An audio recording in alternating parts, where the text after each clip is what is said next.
जी, बिल्कुल, इस वक़्त मैं मौजूद हूँ टोबा टेक्संग रेलवे स्टेशन पर। आप देख सकते हैं कि रेलवे स्टेशन के इर्द-गिर्द जो है वो जगह-जगह गंदगी के ढेर हैं और आप मेरे पीछे देख सकते हैं कि खुदरो झाड़ियों की भरमार है, जिसकी वजह से जराइम की वारदातें जो हैं वो रोज़-ब-रोज़ बढ़ रही हैं। जब मुसाफ़िर जो हैं दूर-दराज से सफ़र करके यहाँ पे उतरते हैं, अपने घरों को वापस जाते हैं, तो रास्ते में ये खुदरो झाड़ियों की वजह से क्रिमिनल लोग जो हैं वो यहाँ पे वारदातें करते हैं, जिसकी वजह से मुसाफ़िर काफ़ी ज़्यादा परेशान है। इसके साथ-साथ अगर गंदगी की बात की जाए तो रेलवे स्टेशन के इर्द-गिर्द बहुत ज़्यादा गंदगी है, जिसकी वजह से मुसाफ़िरों को जो है काफ़ी ज़्यादा मुश्किलात का सामना करना पड़ता है।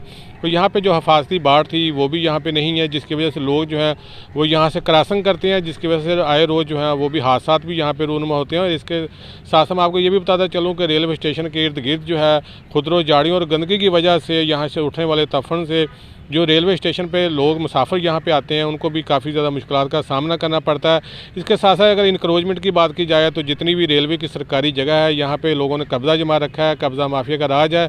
और जितनी सरकारी जगह है वहाँ पे लोग जो हैं उन्होंने अपने स्टॉल लगाए हुए हैं। कुछ जगह के ऊपर लोग जो हैं बैठे हुए हैं जो कि बिल्कुल नाजायज़ है, जिसकी वजह से हादसात होते हैं।